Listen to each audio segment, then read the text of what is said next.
ஆலயம்ன்றது உங்களோட பேட்டனே உங்க உடல் தான் வச்சுதான் ஆலயமே கட்டியிருக்கு. எல்லா ஆலயங்களுமே மனிதனுடைய உடல் தான் பேட்டன். அதனால்தான் சொன்னார், ஊன் உடம்பு ஒரு ஆலயம், உள்ளம் ஒரு கோயில்.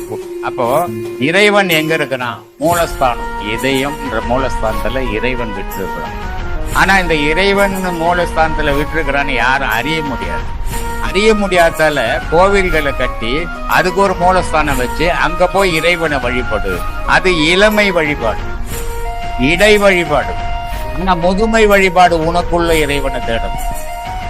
இளமையில கோவில்ல தேடுறது இறைவனை தவறில்லை, நல்ல பக்தி. அது இடைப்பருவத்துல கோயில்ல தேடுறதுலயும் தப்பு இல்லை.